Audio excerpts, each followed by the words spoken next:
Hello friends, तर स्वागत आहे तुमचं आपल्या या यूट्यूब चॅनलवरती. मित्रांनो, चॅनलवर नवीन असाल तर चॅनलला सबस्क्राईब नक्की करा.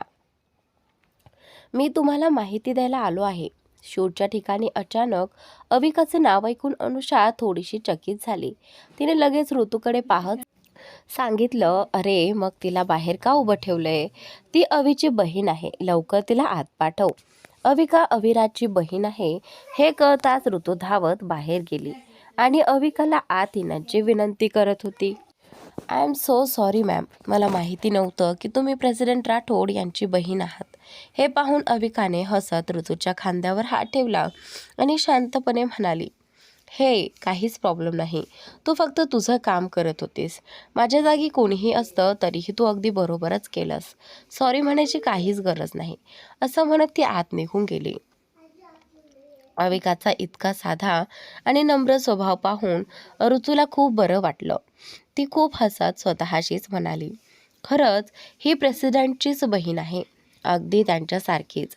चेंजिंग रूममध्ये अविका आत येताच अनुषा आपल्या खुर्चीतून उठली आणि तिच्या जवळ येत म्हणाली, अरे अविका, तू इथे? काही काम होतं का? मग ऋतूकडे पाहत अनुषा म्हणाली, अरे तू उभी का आहेस? बस ना, थांब, तुझ्यासाठी काहीतरी खाण्याचं ऑर्डर देते. अनुषा पुढे काही बोलणार इतक्यात अविकाने तिला थांबवत म्हटलं, पहिली गोष्ट म्हणजे तुला असं का वाटतं की मला तुझ्याकडून काही हवं असेल? आणि दुसरी गोष्ट, मला काहीही नको आहे, जस्ट चिल. मी घरी कंटाळे होते म्हणून बाहेर जायचं ठरवलं. मग आईनं तुझ्यासाठी जेवण पाठवत मला सांगितलं की तुझा शूट आहे, तर तिथेच जाऊन शूटही पाहीन आणि तुला जेवणही देईन.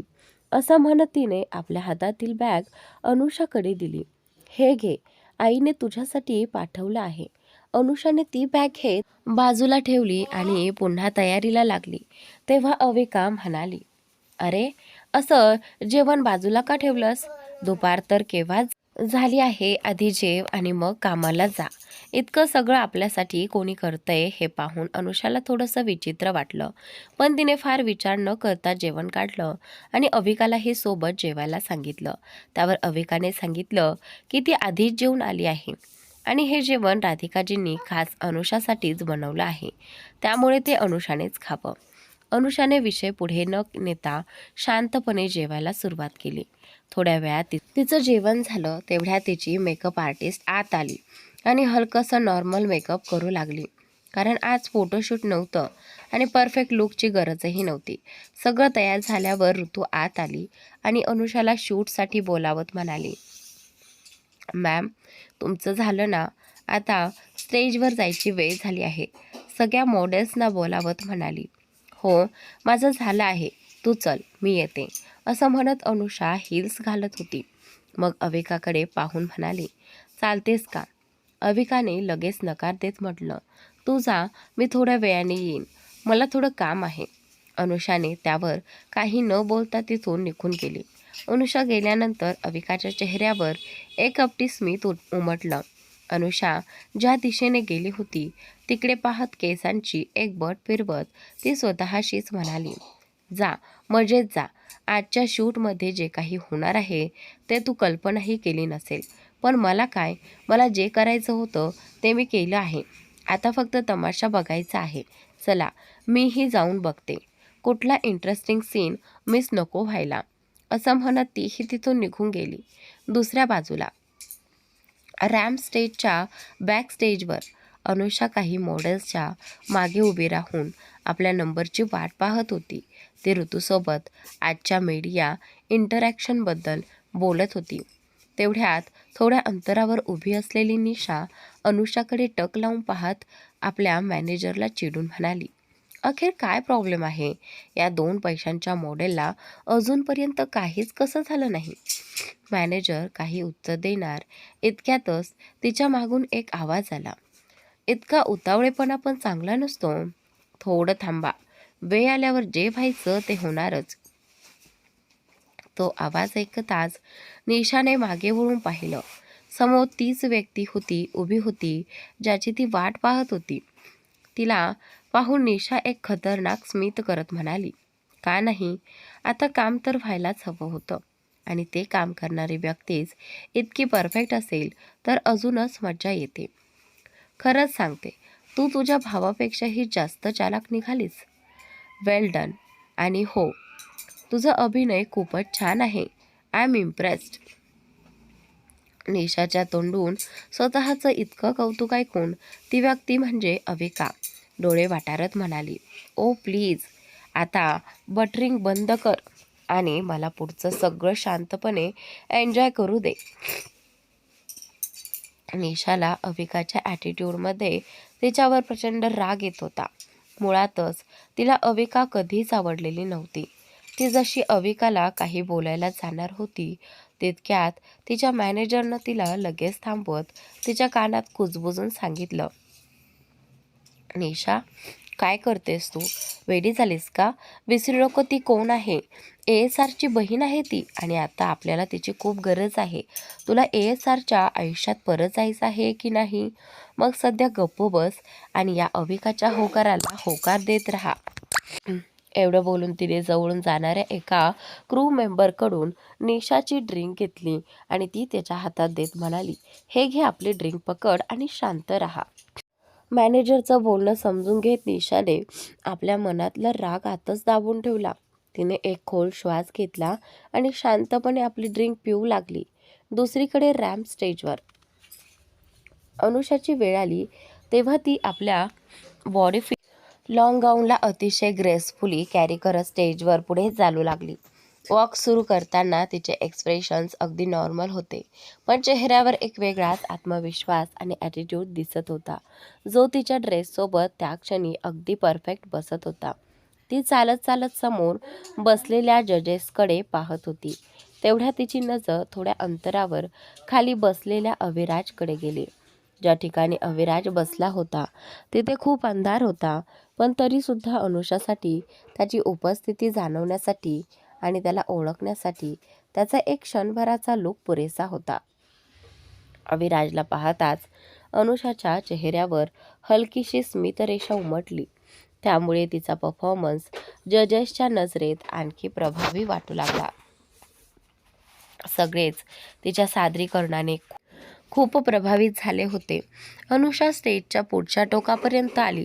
परत मागे जाण्यासाठी तिने टर्न घेतला आणि मागे फिरताच समोर बसलेले सगळे जजेस आणि खाली असलेले काही VIP मीडिया रिपोर्टर्स एकाच वेळी टाळ्या वाजवू लागले. पण अनुषाची नजर मात्र फक्त तिच्या अवीकडेच होती. तिच्या परफॉर्मन्समुळे सगळेच प्रभावित झाले आहेत याचं समाधान अविराजच्या चेहऱ्यावर तिला स्पष्ट दिसत होतं. स्टेजवर सगळेच अनुषावर फिदा झाले होते. मग मागे बॅक स्टेजवर उभी असलेली निशा रागाने आपल्या हातांची मूठ आवळत पुटपुटत होती. व्हॉट द हेल, हे काय चाललंय? आतापर्यंत तर त्या मेडिसिनचा परिणाम दिसायला हवा होता. ही अनुषा तर अगदी मस्तपैकी आपला परफॉर्मन्स पूर्ण करून आली. हे सगळं मनात चालू असतानाच तिची नजर अविकाकडे गेली. ती जशी तिला काही बोलायला जाणार होती तितक्या स्टेजवर तिचं नाव अनाऊन्स होऊ लागलं. आपलं नाव ऐकून निशाने स्टेजकडे पाहिलं. तेवढ्यात अविकाने हाताने इशारा करत तिला स्टेजवर जायला सांगितलं. निशा दात आवळत स्टेजकडे चालू लागली. अनुषा बॅक स्टेजला आली आणि अविकाला तिथे पाहून तिने विचारलं, तर कशी वाटली माझी परफॉर्मन्स? अविकाने तिच्या प्रश्नाचं उत्तर न देता अनुषाच्या खांद्याला धरत तिला स्टेजकडे वळवलं आणि म्हणाली, खरी परफॉर्मन्स तर आता सुरू होणार आहे. Just watch it. अविकाचे हे बोलणं ऐकून अनुषाही न कळत स्टेजकडे पाहू लागली. इकडे स्टेजवर एंटर करताच निशाने जेमतेम 2-3 पावलं टाकली असतील. तेवढ्यात तिचा चेहरा लालबुंद होऊ लागला. ती प्रचंड घामाघूम झाली होती. त्यामुळे तिचा जड मेकअप थरथरून चेहऱ्यावरून निघू लागला. अजून काही पावलं पुढे गेली आणि ती हळूहळू स्वतःलाच वेड्यासारखी खाजवू लागली. अंगाला प्रचंड खाज सुटली होती. नीट चालणं तर दूरच, तिला नीट उभं राहणं सुद्धा कठीण झालं होतं. एका क्षणी तर ती आपल्या नखांनी इतक्या जोरात स्वतःला खाजवू लागली की तिच्या त्वचेवरून रक्तसुद्धा येऊ लागलं. स्टेजवर बसलेले लोक सगळे जजेस अवाक झाले होते. अचानक निशाला नेमकं काय झालंय हे कोणालाच कळत नव्हतं. तिथे उपस्थित असलेले रिपोर्टर्स मात्र तिच्या या अवस्थेचे फोटो आणि व्हिडिओ काढण्यात गुंतले होते, कारण त्यांना दुसऱ्या दिवसासाठी मसालेदार बातमी मिळाली होती. निशाला काहीच समजत नव्हतं की तिच्यासोबत नेमकं काय घडत आहे. तर बॅक स्टेजवर उभी असलेली अविका एक हात तोंडावर ठेवून हसतच होती. तिच्याकडे पाहत अनुषाने विचारलं, अविका हे सगळं काय आहे? अविकाने कसंबसं हसू आवरत उत्तर दिलं, अरे दिसत नाही का? त्या निशाकडे बघ जरा, कशी खाजवत खाजवत स्वतःचा चेहरा माकडाच्या मागच्यासारखा लाल करून घेतलाय. मेकअप शिवाय तर ती आधीपासूनच भयानक दिसायची, पण आज तर तिचं खरं रूप सगळ्यांसमोर आलंय. हे बोलून ती पुन्हा जोरजोरात हसू लागली. स्टेज समोर बसलेला अविराज निशाची ही अवस्था पाहून सगळं काही समजून गेला. त्याला आधीच जाणवत होतं की काहीतरी गडबड आहे. तेवढ्या त्याची नजर बॅकस्टेजवर उभी राहून वेड्यासारखी हसणाऱ्या आपल्या बहिणीवर गेली. क्षणभर विचार करून त्याच्या तोंडून नकळत निघालं, छोटू सिरियसली? हे ऐकताच तिच्याही हसण्याचा बांध तुटला. निशाचे केस, मेकअप सगळंच तिने स्वतःच अक्षरशः खराब करून टाकलं होतं. अंगावर इतकी भयंकर खाज येत होती की तिला काहीही सुचत नव्हतं. तिची ही अवस्था पाहून मॅनेजर घाईघाईने स्टेजवर आली. तिला हाताला धरून तिथून बाहेर घेऊन गेली. निशा स्टेजवरून खाली येताच तिची नजर थेट अविकावर गेली. अविका अजूनही निशाचा लालबुंद चेहरा पाहून हसू आवरण्याचा निष्फळ प्रयत्न करत होती. अविकाला पाहताच निशा संतापाने तिच्याकडे धावत आली आणि म्हणाली, तू असं का केलंस? असं म्हणत तिने अविकाचा खांदा घट्ट पकडला. अविकाने निशाचा हात झटकत शांत पण टोचून बोलली, तुला आठवण करून द्यायला, दुसऱ्यांसाठी खड्डा खणणारे लोक आधी स्वतःच त्यात पडतात. आधी जाऊन स्वतःचं हे रूप सुधार. खरंच सांगते, तुझा एखादा आशिक जर तुला अशा अवस्थेत पाहिलं ना, तर जागच्या जागी हृदयावर हात ठेवून प्राण सोडेल. हे ऐकताच अनुषा आणि ऋतूलाही हसू आवरलं नाही.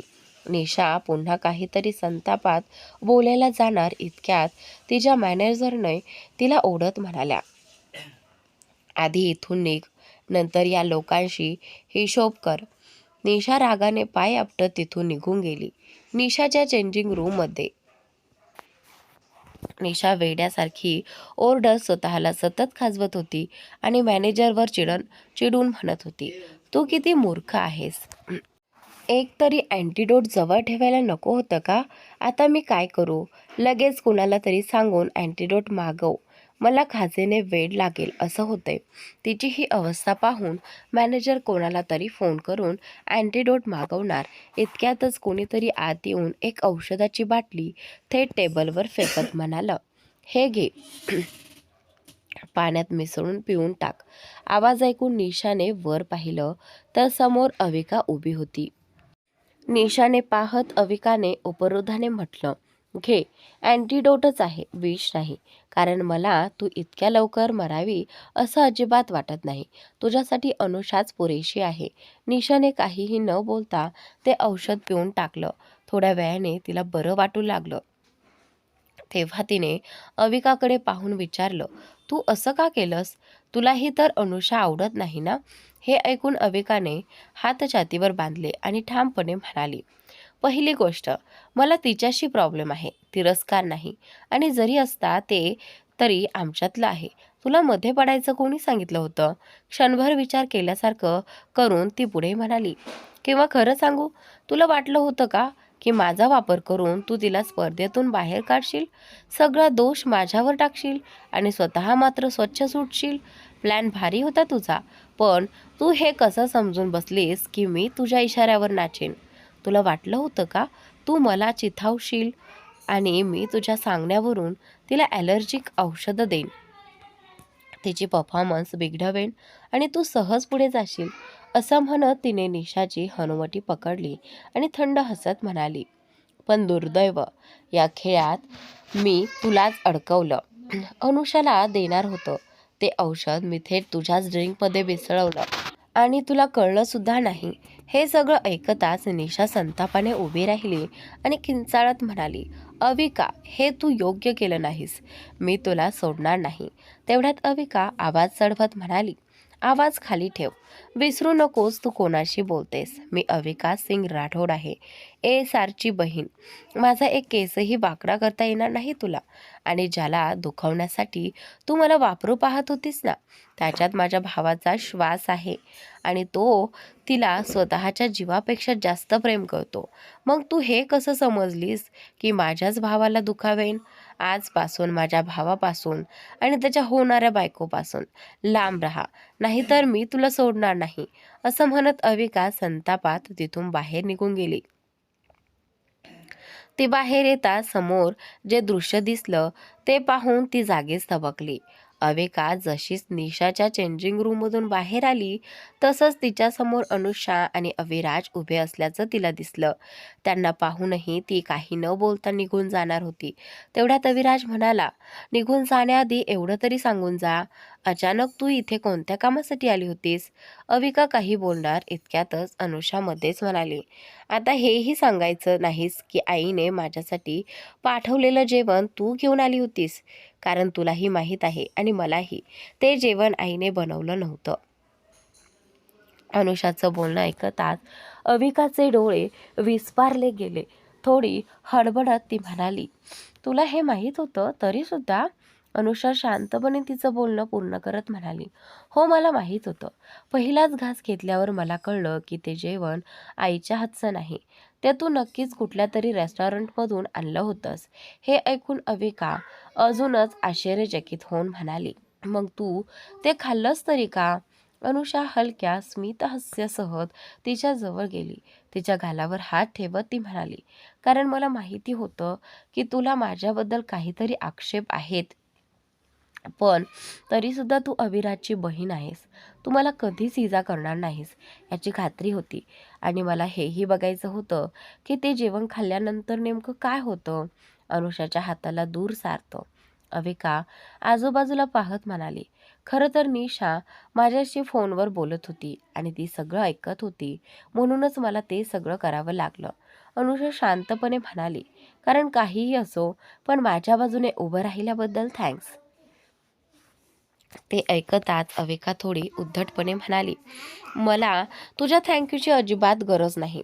माझ्या प्रकरणामध्ये कुणी तिसऱ्याने हस्तक्षेप केलेला मला आवडत नाही. आणि तसंही निशाचा हेतू हाच होता, माझा वापर करून भैयाच्या आयुष्यात परत येण्याचा. मग अविराजकडे पाहत ती म्हणाली, आय रिअली डोंट अंडरस्टँड भैया. यात तुम्हाला असं काय दिसलं की तुम्ही तिच्या मागे वेड्यासारखे फिरत होतात? पुन्हा एकदा अनुषाकडे कटाक्ष दाखवत ती पुढे म्हणाली, अँड यू, असं समजू नकोस की आपल्या प्रॉब्लेम्स इथे संपल्या आहेत. It's steel continued. असं म्हणून अविका तिथून निघून गेली. ती गेल्यानंतर अविराज अनुषाला म्हणाला, तिच्या बोलण्याला फारसं मनावर घेऊ नकोस आणि आता जाऊन चेंज कर. बाहेर मीडियावाले उभे आहेत, त्यांना स्टेटमेंट दे आणि मग समोरच्या वळणावर ये. मी तिथेच थांबलेलो असेन, ओके? असं म्हणून तो निघून जाणार इतक्यात अनुषाने त्याचा हात धरत त्याला थांबवलं. तुम्ही अचानक इथे कसे आलात हे तरी सांगितलं नाहीत. अविराज तिच्याकडे पाहत म्हणाला, मला कळलंय की छोटू इथे आहे, म्हणूनच मला जरा विचित्र वाटलं म्हणून आलो. आणि येताना तुझा परफॉर्मन्सही पाहिला. तो तिचा चेहरा हातात घेत तिच्या कपाळावर हलकं चुंबन देत म्हणाला, I am so proud of you बाळा. असंच प्रत्येक स्तरावर आपलं बेस्ट देत राहा. अनुषाने स्मित हास्य करत मान हलवली. त्यानंतर अविराज तिथून निघून गेला. काही वेळाने अनुषाही चेंज करण्यासाठी गेली. काही वेळानंतर ऋतूसोबत अनुषा शूटिंग व्हेन्यू बाहेर येताच बाहेर आधीच मीडियावाले तिची वाट पाहत होते. धनुष आणि इतर काही जणांनी तिला सुरक्षित वर्तुळात घेतलं होतं. अनुषाला पाहताच सर्व रिपोर्टर्स धावत तिच्या जवळ आले आणि प्रश्नांचा भडीमार सुरू झाला. अनुषाने आधी सगळ्यांना शांत करत म्हटलं, मी इथेच आहे, कृपया एक एक करून प्रश्न विचारा, मी सगळ्यांना उत्तर देईन. हे ऐकताच सगळे थोडे शांत झाले. एक रिपोर्टर पुढे येत म्हणाला, मिस अनुषा, सध्या इंटरनेटवर जे काही व्हायरल होते त्याबद्दल आपलं काय म्हणणं आहे? मिस निशा खरंच तुम्हाला स्वतःपेक्षा लहान समजून दडपण्याचा प्रयत्न करत होत्या का? अनुषाने चेहऱ्यावरचं स्मित कायम ठेवत उत्तर दिलं. पहा, प्रत्येकजण आपल्या क्षेत्रात निपुण असतो आणि प्रत्येकजण कधीतरी बिगिनर असतोच. मिस निशाचा बॅकग्राऊंड अभिनय क्षेत्रातला आहे, त्यामुळे त्या बाबतीत त्यांचा अनुभव जास्त आहे. पण मॉडेलिंगच्या क्षेत्रात त्या अजून नवीन आहेत. त्याचप्रमाणे माझं मॉडेलिंग मजबूत असलं तरी अभिनयाबाबत मी अजून शिकते, ती थोडं थांबून पुढे म्हणाली. म्हणून मला असं वाटत नाही की कोणालाही कोणत्याही कामात दुसऱ्याला कमी लेखावं. प्रत्येकाची स्वतःची जागा असते, स्वतःचा प्रवास असतो आणि स्पर्धेपेक्षा एकमेकांचा सन्मान जपणं जास्त महत्त्वाचं आहे. कुणीतरी जर माझ्याकडे या फील्डशी संबंधित टिप्स किंवा मदत मागितली तर मी कोणताही मोठा लहान विचार न करता नक्कीच मदत करेन. आणि कधी मला स्वतःला अभिनय क्षेत्रात त्यांची मदत लागली तर त्यावेळी त्या कशा प्रतिक्रिया देतील हे त्या स्वतःच सांगू शकतात. दुसऱ्या रिपोर्टरने प्रश्न विचारला. आपले सगळे फॅन्स खूपच चिडलेले आहेत आणि ते मिस निशाला स्पर्धेतून बाहेर काढण्याची मागणी करत आहेत. यावर आपण काय म्हणाल? अनुषाने थोडा विचार करून उत्तर दिलं. सर्वप्रथम माझ्या सगळ्या फॅन्सचे मनापासून आभार, इतकं प्रेम दिल्याबद्दल. आणि प्लीज तुम्ही सगळे शांत राहा. या स्पर्धेबाबत निर्णय घेण्यासाठी इथे एक मोठी टीम आहे, जजेस आहेत. कोणाला बाहेर काढायचं आणि कोणाला ठेवायचं हे ते सगळं मिळून ठरवतील. जो पात्र नसेल तो आपोआपच बाहेर जाईल. उगाच कोणावरही द्वेष करू नका. आणि जर मिस निशा इथपर्यंत पोहोचल्या असतील तर त्यांनी नक्कीच काहीतरी करूनच हे स्थान मिळवलं असेल. अनुषाने आपल्या शब्दातून अप्रत्यक्षपणे हे सांगितलं होतं की निशा ना मॉडेल होती ना तिला मॉडेलिंगचं विशेष ज्ञान होतं. तरीही ती सुपर मॉडेल स्पर्धेत आहे म्हणजेच तिने काहीतरी केलं आहे, म्हणूनच ती इथवर आली आहे. समजूतदार लोकांना अनुषाच्या बोलण्यामागचा खरा अर्थ समजला होता. अविराज आपल्या कारमध्ये बसून हे सगळं लाईव्ह रिपोर्टिंग पाहत होता. अनुषाचं उत्तर ऐकून त्याच्या शेजारी बसलेल्या ऋषवने म्हटलं, बॉस, मॅडमने कमाल समजूतदारीने उत्तर दिले. बोलता बोलता त्यांनी निशाला अप्रत्यक्षपणे इन्सल्टही केले आणि हेही सांगितले की तिला मॉडेलिंगचं एम सुद्धा माहीत नाही. पण एक गोष्ट कळली नाही, हे सगळं तर तुम्ही तिला लिहून दिलं नव्हतं, मग तिने इतकं परफेक्ट कसं सांगितलं? ऋषवचं बोलणं ऐकून अविराज हलकंसं हसत म्हणाला, तुला काय वाटलं मी जे लिहून दिले तेवढंच ती बोलेल? तिला माहीत आहे कोणती सिच्युएशन कशी हँडल करायची. मी जे दिलं होतं ते फक्त एक ड्राफ्ट होता. कोणते प्रश्न येऊ शकतात आणि त्यावर कसे उत्तर द्यायचे यासाठी त्या मुद्द्यांच्या आधारावर तिने स्वतःच हे सगळं उत्तर दिलं. अविराजचं उत्तर ऐकून ऋषव मान हलवत असला आणि पुटपुटला. खरंच हे दोघं एकमेकांसाठीच बनलेत. यांची भाषा आणि त्यामागचा लपलेला अर्थ फक्त हे दोघंच समजू शकतात. अनुषाला असे अनेक प्रश्न विचारले गेले आणि प्रत्येकाचं उत्तर तिने अत्यंत समजूतदारीने दिलं. मीडियावाले सुद्धा तिच्या उत्तर देण्याच्या पद्धतीने खूप इम्प्रेस झाले होते. सगळ्यांच्या मनात एकच प्रश्न होता, अनुषाच्या मागे नेमकं कोण आहे? तिला इतकं घडवलं कोणी? मात्र हा प्रश्न कोणीच तिला विचारू शकत नव्हतं, कारण आधीच अनुषाने स्पष्ट केलं होतं की ज्या दिवशी तिला वाटेल की तिने आयुष्यात असं काही केलं आहे ज्यामुळे तिच्या गुरूंना किंवा ट्रेनरला अभिमान वाटेल, त्या दिवशीच ती त्यांना जगासमोर आणेल. मोठी मीडिया इंटरॅक्शन संपवून अनुषा आपल्या गार्डच्या मदतीने तिथून निघून गेली. ती कारमध्ये बसली आणि तिचा ताफा तिथून रवाना झाला.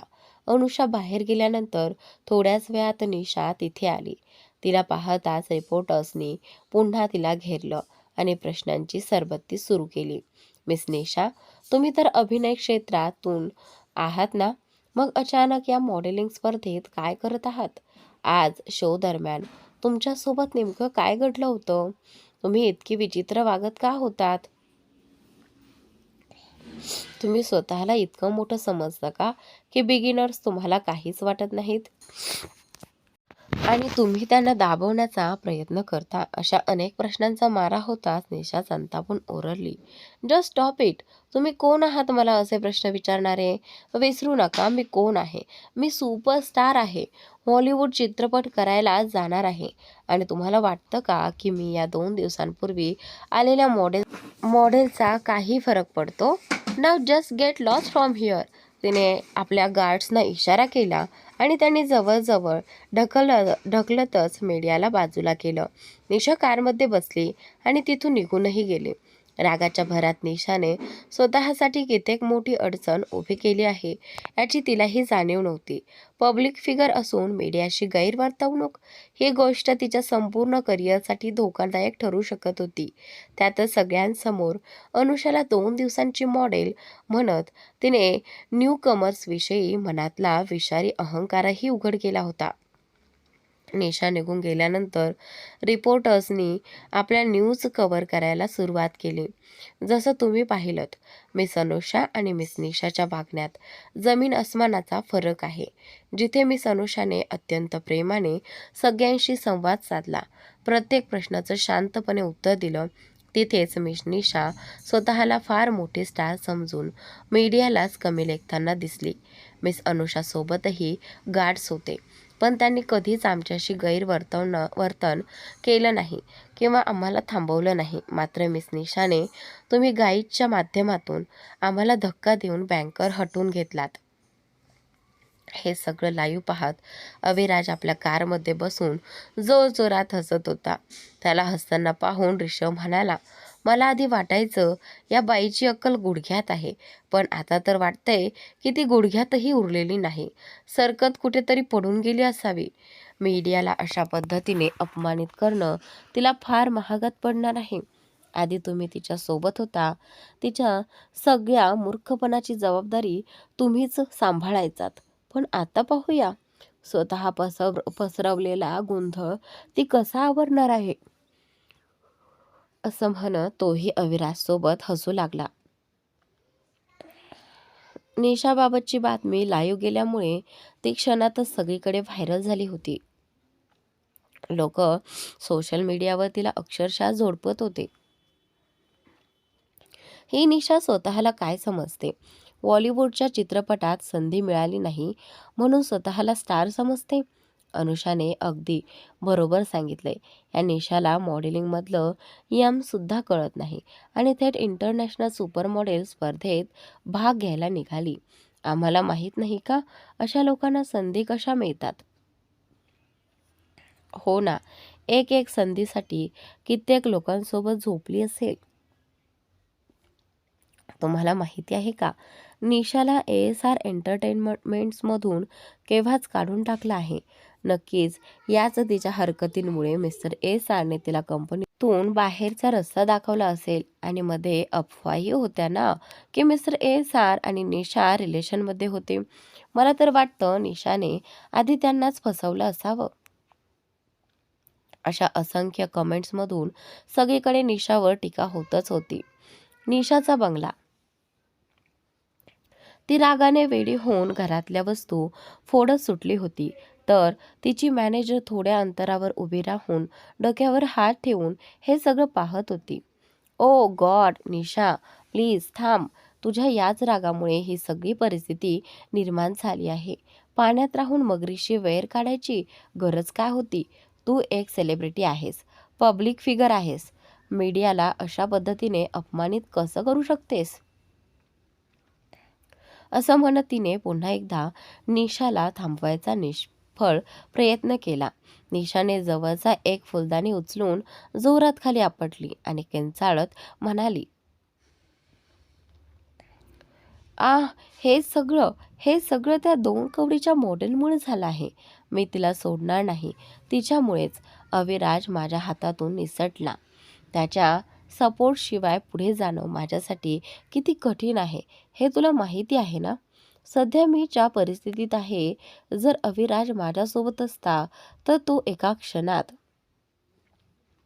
असं म्हणत तिने बोटांची चुटकी वाजवली, सगळं ठीक करून टाकलं असतं. हे बोलून ती दमून सोफ्यावर बसली आणि दोन्ही हातांनी केस उपटत डोकं धरून बसली. तिची मॅनेजर तिच्या जवळ गेली, तिला पाणी दिलं आणि शांतपणे म्हणाली, आता जे झाले ते झाले. सध्या हे विचार करायला हवं की या परिस्थितीतून बाहेर कसं पडायचं. निशाने पाण्याचा घोट घेतला आणि विचारात पडली. तेवढ्यात तिच्या डोक्यात एक कल्पना चमकून गेली. ती उत्साहाने उडी मारत मॅनेजरला म्हणाली, आय हॅव फाउंड समथिंग. माझ्या जुन्या मोबाईलमध्ये माझे आणि अविराजचे फोटो आहेत. आम्ही रिलेशनमध्ये असताना मी ते काढले होते. एक काम कर, आपल्या माणसाला सांगून ते फोटो एक एक करून रिलीज कर. त्यामुळे लोकांचं लक्ष आजच्या मीडिया इन्सिडेंटवरून हटून माझ्या आणि अविराजच्या रिलेशनकडे जाईल. तोपर्यंत PR टीमसोबत बोलून या. सिच्युएशनमधून बाहेर पडायचं काहीतरी मार्ग काढू. मॅनेजरलाही ही कल्पना योग्य वाटली. तिने होकारार्थी मान हलवली आणि लगेचच आपल्या मीडियामधल्या एका संपर्काला फोन केला. सगळं सांगून फोटो रिलीज करायला सांगितल्यावर तो माणूस थोडा विचार करून म्हणाला, मॅडम, सध्या माझ्याकडे एक अशी गोष्ट आहे जी तुमच्यासाठी खूप उपयोगी ठरू शकते आणि लोकांचं सगळं लक्ष थेट अनुषावर जाईल. तो इतक्या आत्मविश्वासाने बोलत असल्याचं ऐकून निशा उत्सुकतेने म्हणाली, असं काय आहे तुझ्याकडे? त्यावर त्या माणसाने लगेचच निशाच्या मॅनेजरला काही फोटो आणि एक व्हिडिओ पाठवला. हे पाहताच निशाच्या डोळ्यात आनंदाने चमक आली. ती लगेच म्हणाली, ही तर खूपच भारी गोष्ट आहे. हे तुला कुठून मिळालं? तो थोडा भाव खात म्हणाला, खरं तर मी त्यांच्याच कॉलेज बाहेर होतो. काहीतरी चांगली बातमी मिळेल या अपेक्षेने आणि तसंच झालं. मी हे सगळं पोस्ट करणारच होतो. तेवढ्यात तुमचा फोन आला. निशा लगेचच म्हणाली, मग वाट कसली पाहतोयस? पटकन हे सगळं पोस्ट कर. तिचं बोलणं ऐकून तो थोडा खोडकर हसण्यासह म्हणाला, हो, ते तर मी आत्ताच करू शकतो, पण त्याच्या बदल्यात. त्याने मुद्दाम वाक्य अर्धवट सोडलं आणि एवढंच बोलणं निशाला सगळं समजवण्यासाठी पुरेसं होतं की तो पुढे काय मागणार आहे, त्याला नेमकं काय म्हणायचं आहे हे जाणून घ्यायचं ठरवत निशाने थेट मुद्द्यात हात घातला. सांगा, किती पैसे हवेत? हे ऐकताच तो माणूस आनंदाने म्हणाला, 10 लाख. माझ्या अकाउंटमध्ये पैसे आले की लगेच हे सगळं पोस्ट केलं जाईल. असं म्हणून त्याने फोन कट केला. रक्कम ऐकताच निशाची मॅनेजर संतापून म्हणाली, 10 लाख? सिरियसली? तेव्हा निशा आपल्या फोनवरून कोणाला तरी कॉल लावत म्हणाली, हत्ती जेव्हा चिखलात अडकतो ना, तेव्हा मुंगीही त्याला लाथ मारते. समोरून फोन रिसीव्ह होताच निशाने लगेचच आपला आवाज बदलला. थोडं रडण्याचं नाटक करत ती म्हणाली, डार्लिंग, कुठे आहात तुम्ही? तुम्हाला कल्पना आहे का मी सध्या किती मोठ्या अडचणीत अडकले? समोरून एका माणसाचा कडक आवाज आला, हो, सगळं पाहिलंय मी. तू इतकी स्टुपिड कशी असू शकतेस? आणि आता मला फोन का केलास? तुला माझ्याकडून काय हवंय? हे ऐकताच निशाच्या चेहऱ्यावर एक धूर्त स्मित उमटलं. पुन्हा थोडी भावूक होत ती म्हणाली, सध्या मला 20 लाखांची गरज आहे, जे काही चाललंय ते क्लिअर करण्यासाठी. आणि हो, मी स्पर्धेतून बाहेर टाकली जाणार नाही याचीही काळजी तुम्ही घ्यायची. समोरच्या माणसाने काहीतरी उत्तर दिल्यावर निशा म्हणाली, ठीक आहे, ॲड्रेस पाठवा, मी येते. असं म्हणत तिने फोन ठेवला. इतक्या सहजपणे आपलं काम साध्य करताना पाहून तिची मॅनेजर वाकडं हसत म्हणाली, तू खरंच ग्रेट आहेस. पुरुषांना आपल्या फायद्यासाठी कसं वापरायचं हे कुणाला शिकायचं असेल तर ते तुझ्याकडूनच. पण एक प्रश्न आहे, हे तुझे आणि मिस्टर राठोडचे फोटो काय करायचे? पब्लिक करू की तसेच ठेवू? फोटोंबद्दल विचार करत निशा धूर्त हसत म्हणाली, सध्या तसेच ठेव आणि ते फोटो मला दे. मला ते कुणा खास व्यक्तीला दाखवायचे आहेत. माझ्या तथाकथित प्रेमाला त्याच्या एक्स गर्लफ्रेंडसोबत इतक्या जवळ पाहून मिस महान अनुषाचा रिॲक्शन कसा असतो ते मीही पाहू इच्छिते. रात्रीची वेळ होती. अविशा पॅलेस. अनुषा आणि अविराज त्यांच्या रूमच्या बाल्कनीत असलेल्या झोपाळ्यावर बसले होते. अनुषा अविराजला मिठीत घेऊन त्याच्या छातीवर डोकं टेकून पुस्तक वाचत होती, तर अविराज अर्धवट आडवा पडून एका हाताने लॅपटॉपवर काम करत होता आणि दुसऱ्या हाताने अनुषाच्या केसातून अलगद हात फिरवत होता. दोघंही आपापल्या कामात गुंतले होते, पण तरीही एकमेकांसोबत क्वालिटी टाइम घालवत होते. तेवढ्यात अनुषाचा फोन वाजला. तिने फोन हातात घेतला तर स्क्रीनवर रंशचा कॉल दिसत होता. तिने कॉल उचलताच हॅलो म्हणायच्या आतच समोरून रंशचा तणावग्रस्त आवाज आला. सिली, तू ऑनलाईन न्यूज पाहिलीस का? हे सगळं केव्हा झालं? काय झालं? आणि तू एवढा टेन्शनमध्ये का बोलतोयस? अनुषाने गोंधळून विचारलं. रंश उत्तर देत म्हणाला, मला माहीत आहे तू अजून काहीच पाहिलेलं नाहीयेस. आधी ऑनलाईन न्यूज उघड, तुला सगळं कळेल. कसं असं म्हणून त्याने फोन कट केला. फोनकडे पाहत अनुषाने लगेचच ऑनलाईन न्यूज उघडली. स्क्रीनवर दिसताच तिचे डोळे आश्चर्याने विस्फारले. तिथे एक व्हिडिओ आणि काही फोटो होते. त्या व्हिडिओमध्ये अनुषा आपल्या कारमधून उतरून कॉलेज कॅम्पसमध्ये जाताना दिसत होती. तेवढ्यात रंश धावत येतो आणि तिला मिठी मारतो.